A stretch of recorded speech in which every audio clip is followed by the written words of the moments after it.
Hello everyone and welcome back to my channel. Today I will be talking about how I manage my fibromyalgia without medication in 3 simple steps. Now this may not work for you, but some of the things that I say could make sense or you could apply to what you're doing. If you are going to change anything that you do, please talk to your doctor before you do that so you can have some medical supervision. So here are the 3 things that I do to manage my fibromyalgia without medication. Notes. 1, I healed my body. 2, I changed my lifestyle. And 3, I manage my stress. And I will go through each of these 3 things that I did and how it helped me to manage my fibromyalgia. In my previous video that I mentioned, I will link right here, I spoke about how one researcher found that people with fibromyalgia were having a representation of a moth-eaten appearance in their muscle tissue. There were also some other research that included IBS and fibromyalgia as comorbidities, and the leaky gut is also implicated in fibromyalgia. Another one of the most annoying fibromyalgia symptoms is a brain fog, and it can be really intense. So these are things that you can actually witness and things that you can actually see. So what I did was I first started by healing my gut. And I will put the blog posts in the description below where I talked to someone who was studying gut bacteria and what were their thoughts on this. First thing I did was I healed my gut. It was very cheap, very inexpensive, by drinking bone broth every day for about 6 weeks straight. And I wasn't really strict with it, so maybe I would miss a day or 2 and it would be fine. But I started to drink this bone broth, and a lot of the gut issues that I had really cleared up. And then I noticed that a lot of my joint pain was gone, and I started sleeping better at night, but I still wasn't exactly out of the fibro fog and the fibro fatigue, and I didn't sleep every single night, but I did get better sleep. So that was the first thing that I did. I healed my gut. After I healed my gut, I started taking supplements, and they're here behind me. D-ribose, where is it? D-ribose to the end, and then I took magnesium, acetyl-l, carnitine, and CoQ10. These 4 supplements that I took really changed my life. And I went from lying on the couch thinking that I was never going to have a normal life again to actually functioning during the day. These 4 supplements, I will link each of the blog posts in the description below and how they help with fibromyalgia. But they literally saved my life, in my opinion. When I started taking these supplements, I first went to my doctor with all the papers that I had read. I printed them out. I wrote the dosage, duration, the group, etc. And I showed them to her and I said, "Can we try this?" She took the papers from me, she looked at them, and she started to change some of the dosage according to how she think would suit me best. And since then, it has worked out for me. If I try anything new, I would run it by her, but since there is a situation going on in the world, I try to stay inside as much as possible these days. And to address the brain fog, I started to include proteins and important minerals in my diet. I'm not a brain doctor, but from what I have read, there are important proteins and ions that are important for mental clarity, efficient cognition, and that's where I started taking the acetyl-l carnitine. And this gave me an alertness like I could not even describe. It was like better than coffee. I was like, hey, I can think, I can, like, there was no fog over my eyes. It was amazing. And with this, I only actually need 250 milligrams, but the dosage and stuff, I will get into that in another video in another time. So those are the things that I did to heal my body. Then I changed my lifestyle. Whew. Where do you start with that one? First thing I did was I stopped eating sugar. And I had allodynia, which is a fibro rash, it's also called, that immediately disappeared. After I took sugar out of my diet, the next thing that I did was I tried to get healthy sleep. And if you're a person suffering from fibromyalgia, like if somebody says to you, oh, if you have fibro, you need more sleep. That's what everybody was telling me. You have fibro, you need more sleep. And I was like, ha ha ha ha. Like, how am I gonna get sleep? I am so exhausted at night, and I get into bed and the sleep just wouldn't come to my eye. Like there was this switch that I couldn't flip, and the sleep was right there next to me and I just couldn't touch it.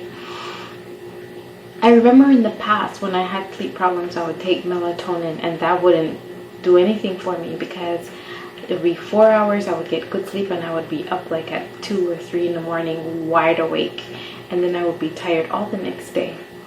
And so I decided to research on the melatonin pathway, and I found that glycine is upstream of all of this. And I thought, if I take glycine, which is upstream of all of this melatonin production, my body will use it for what it needs it for, when it needs it for. I will also link that blog post in the description. And the first night I took glycine was the best sleep I had gotten in years. I found that if I was too tired or too stressed or something like that, I would need to take more or less, but I had never passed 3 grams of glycine. It doesn't taste badly and it's easy to take. And within an hour I felt sleepy and I sleep soundly. Since then I've been on it for what, maybe 6 months. Now I don't need it every single night. I just take it when I need it, when I've had a rough day, or when I know I feel that pain insomnia coming on.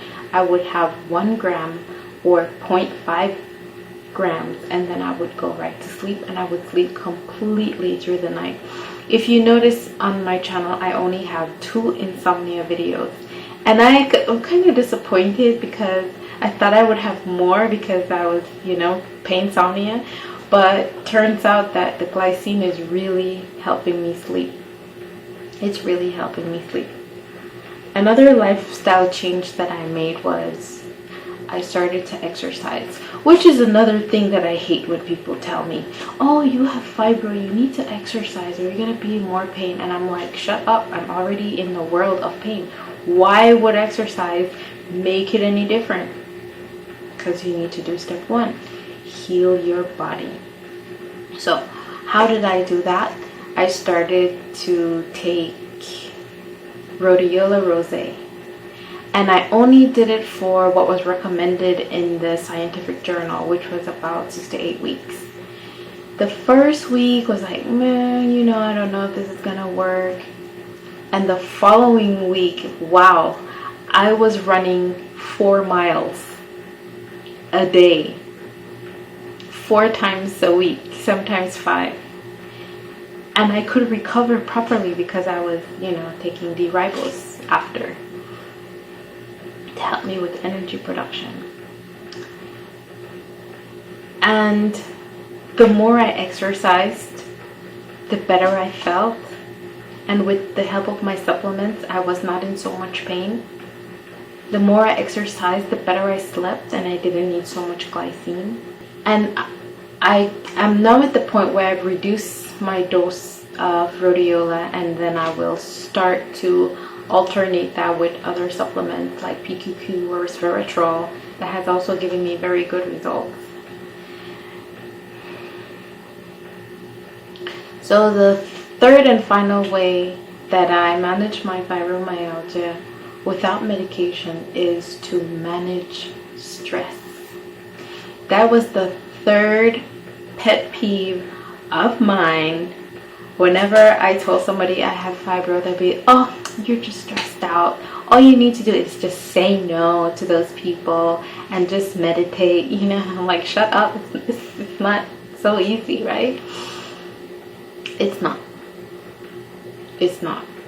It's not so easy to manage stress, especially if your brain is hyperactive, or if your brain is hypervigilant, or you know, you're predisposed to being anxious or nervous. It's not so easy to manage stress.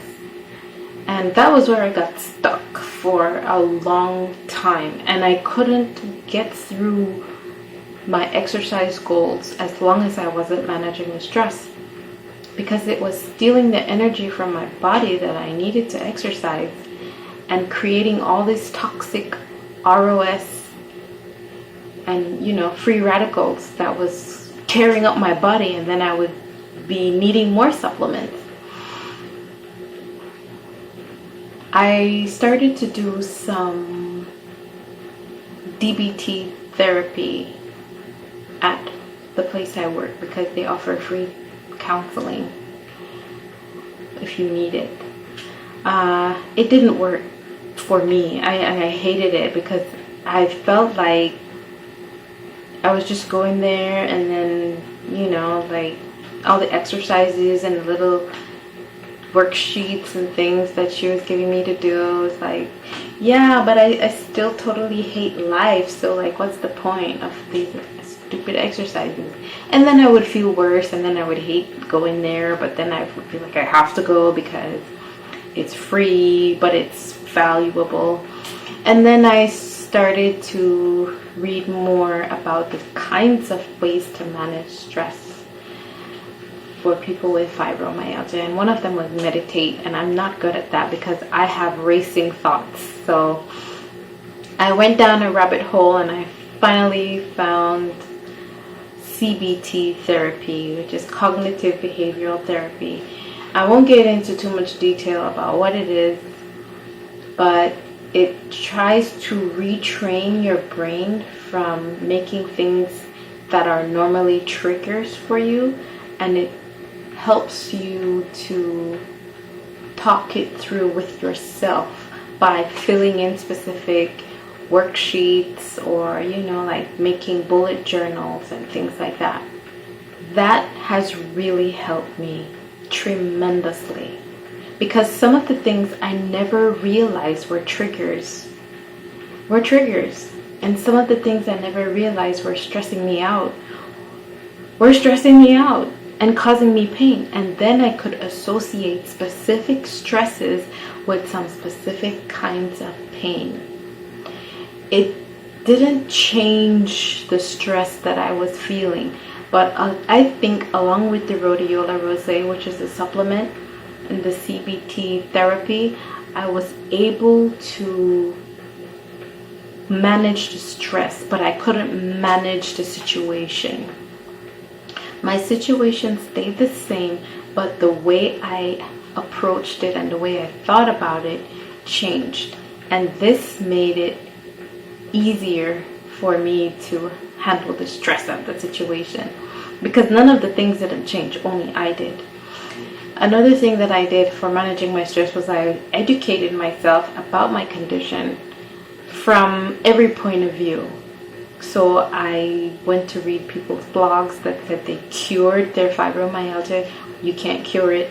I don't buy it. But it's good to listen to what they have to say, and you pick the sense out of the nonsense. And I read a lot of journal papers, how the body works down to the atom, down to the electron. And then when you learn that, when you understand how your, for example, the electron transport chain works, or how your brain transmits certain signals between the synapses, like you get down to the atoms, you know, and then you go, maybe my body needs more magnesium.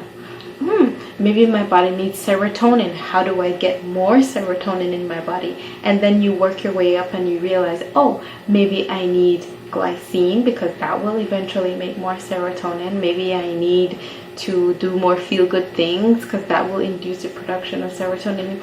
You know, so you kind of follow like the way down the rabbit hole to try to answer your question. So educating yourself is super important. And I know a lot of the papers are super hard to digest, but most of the time you just read the abstract, you kind of get a general idea. And I think it's a nice hobby to do some heavy reading every now and then. And if it's something you're really interested in, you'll find yourself get sucked right into it. And a part of managing my stress was I began to create boundaries with everybody, including my own child. Mommy's in the bathroom now. I need 5 minutes. Please do not knock until I'm done. This is important. I will read you your story. I will hug you on the bed for 10 minutes, and then I need to go and take care of myself the same way I take care of you. Or if you live with someone or you're married, you let them know, today I'm not cooking. You need to make yourself a sandwich because I need to sit down.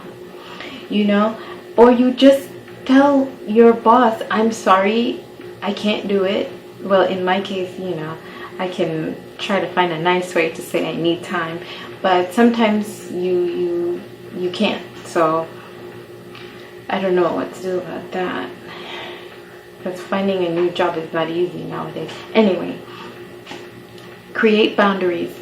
If you can't do it that way with your coworkers or your boss, you can do it by managing the kind of news that you watch on the TV or on the internet. The disturbing kinds of news, you just turn that off.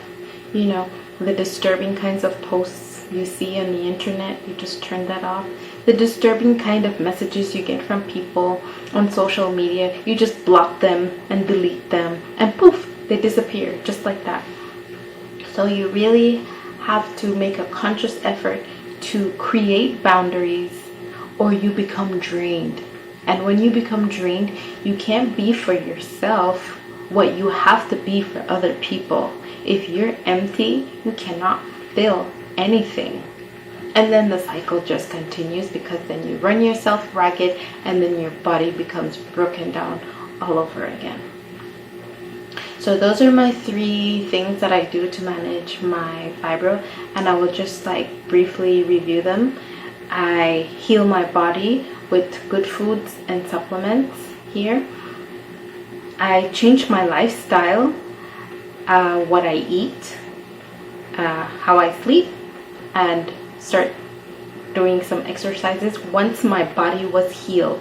But not before. It took about 1.5 years for that to happen. So be patient with yourself. And 3, manage stress with CBT therapy. I think I found a workbook. I will link that down below. I believe it's free. It's a PDF and you can just use it to like try to help you along. And there are also a lot of really good videos online on YouTube. And what else? Oh, bullet journaling. Manage stress, educate yourself. Number 3 is manage stress, educate yourself about your condition, and don't feel like any paper or write-up or thing is right or wrong. Just get from it what you can. Just be open-minded and receive it, and then you take from it what you can. And try to get down to how this works, the nuts and bolts of it all. Educate yourself, try CBT therapy, and create boundaries. And that's it. And so far, so good. And I haven't had like a legit flare-up in about 6 months, but I do have the moments when I need to stop, and that's part of the creating boundaries, where I say, today is my day off, call in sick, I need to lie down, or I go to work and I let them know I'm not doing XYZ today because. And I hope that helps you. I hope that helps someone you know. And if you like this kind of video, please comment down below what was the most helpful point for you. And if you would like to see more videos like this, please like and subscribe. And I will see you later. And until then, live well. Bye.